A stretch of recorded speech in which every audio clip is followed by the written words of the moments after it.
You're watching Game Club News. Welcome, we are the Game Club Coalition. My name is Sean and this is the co-founder Chase.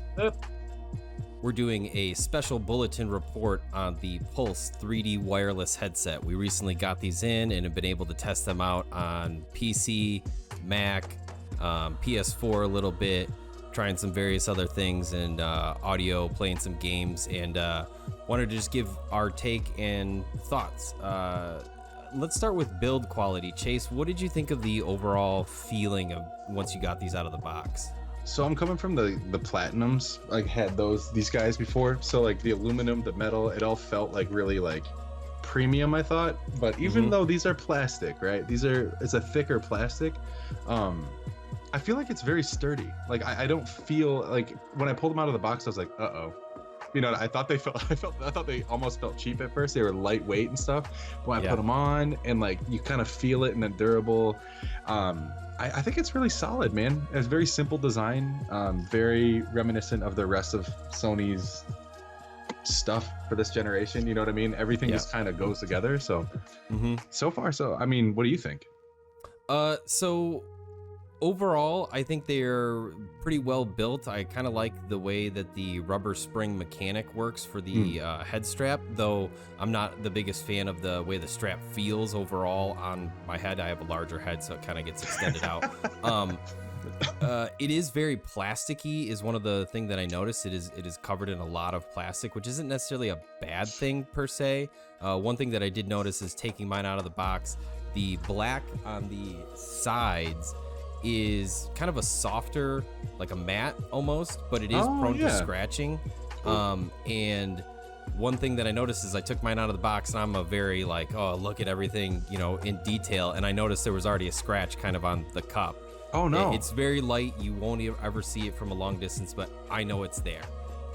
So it's just one of those things that for me, I don't want to say disappointed. It was just kind of like, oh man, it's one of these like easy to scratch kind.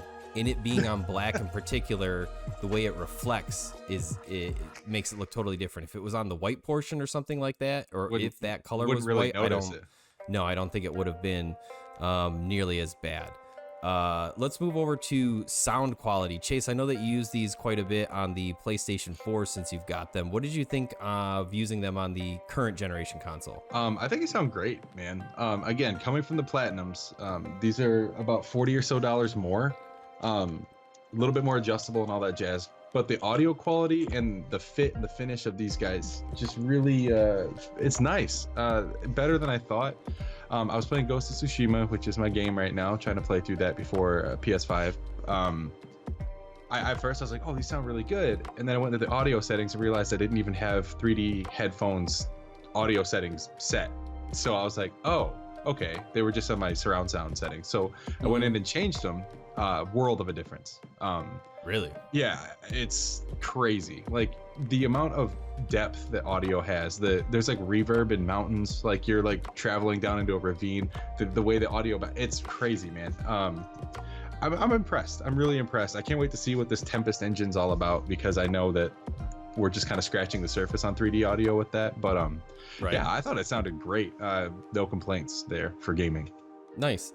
Yeah, overall I felt like they didn't have like a ton of bass, which isn't necessarily a bad thing, because I know a lot of headsets, both the Logitech G933 that I have here and this older Sony, which these were my favorite cans back in the day. I think they're the XB950, and they've had newer versions. They're basically a bass boost version.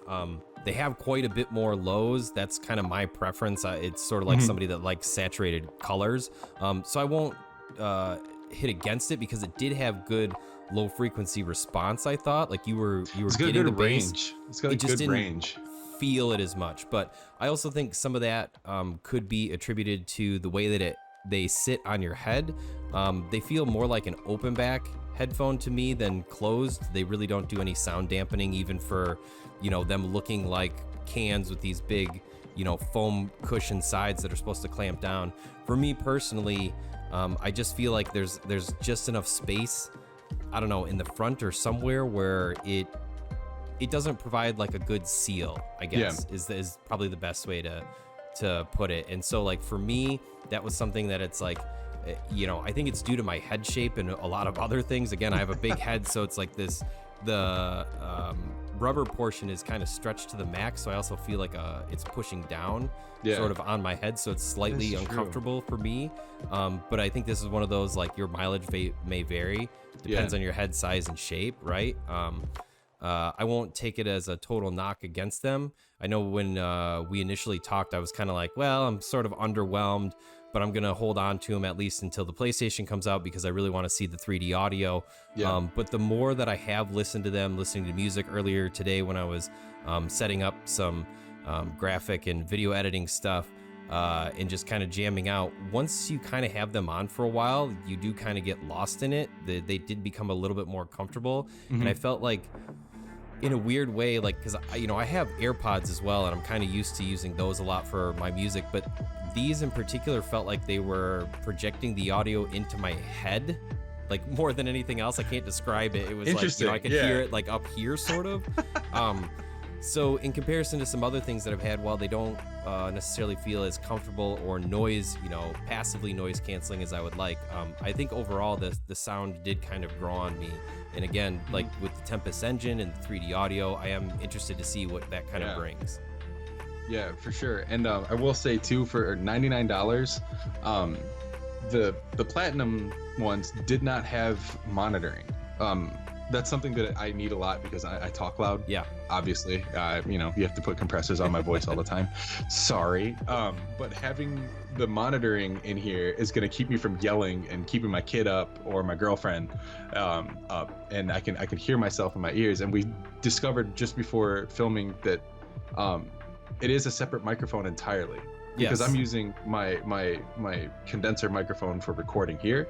But there is a separate microphone like right about there that is used for a monitoring input, and it's a really nice touch for $99. I mean, in terms of like value, I think they're great. I mean, again, your mileage may vary, just like AirPods, like $160 or $250. If they don't fit your ears, that's a waste of money. 100%. But if they do, they're great. For me, I will say the cups do seem a little small. I have kind of big ears though. You have a big head, I've got big ears. If we combined our forces, we'd be the perfect big-headed human being. Right. And I will say with the monitoring, a long time ago, I used to be big into headsets. I had Turtle Beach wireless on my like Xbox 360 and stuff. And one of the flagship features that Turtle Beach always had was this mic monitoring that I really enjoyed because it kept my voice down, in the middle of the night or whatever's happening, where you can hear 100%. Yourself and you know how loud you're talking. And I feel like, several years into it, I tried a few others, and because I was like, I don't know about Turtle Beach, I want to try something else. And a lot of them didn't really have that built in as a feature, or you had to do some weird workaround to get it to work. And so that's something that is like a welcome addition, I think, to 100%. This. It'll help kind of a lot of people, especially built in that you can just flick it on and off whenever you feel like you need it or whatever. Some people will never touch it, and some people are going to love the fact that it's there. And again, for that, it's a great option. For that $99 price point, for the features that it has, again, we'll have to wait to see what the 3D audio really sounds like, and compare them, the Tempest engine and everything else, to some other headsets that are able to hook up, which my Logitech, it's got a dongle, so it should work. It works on the PS4, and do some kind of testing and comparison. I don't think that they're awful, again, because it's $99. If we were talking 120, even 130, 150, 160, I'd be a little bit more critical, I think. 100%. Like again, if I were paying this much for these, because like I do like these, I really do. And since we're talking PlayStation, this is a perfect comparison. But again, these don't have the software support right now on PS4 like the Platinums do. Right. The Platinums have an EQ system for specific game settings that are loaded onto the headset. These don't have it yet, and maybe we'll have it on PS5. Only time will tell. But otherwise, I mean, I'm sold. I like them. I have no complaints aside from the complaints that I made. I don't have any complaints, but I guess I have some. And while I'm holding this the whole time, by the way, I don't know why. Carry on. I'm a slightly apprehensive about it. I was testing these while playing Destiny earlier, and I thought the spatial sound and everything felt really good, especially for just plugging it in and having no EQ or anything, right? Like, I know that this thing has some sort of built-in DAC, but we can't access the EQs or anything, while my Logitech I can. I thought that the sound comparison was pretty fair overall. And realistically, that headset or the newer version, which I think is the G733, is right around that $100 price point. And so while I don't feel that the cups and the way they fit are to my liking, it's nice that I feel like they were comparable in a same price range, right? Like for sound. And if they work for you, that's great. And again, I'm going to take some time and get used to these. And especially once the PlayStation comes out, really kind of to see what that brings. But definitely excited for once it gets here. We're only a couple of weeks away, so. Next gen November, baby. Let's go. Next gen November.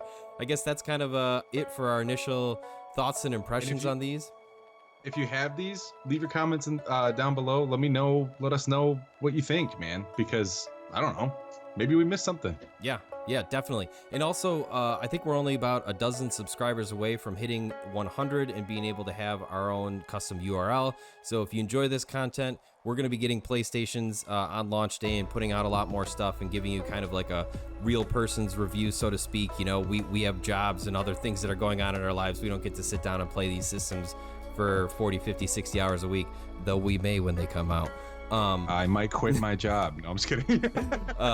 I just wanted to say, hit the subscribe if you want some more future content. We've got that coming. And until next time, Game Club out.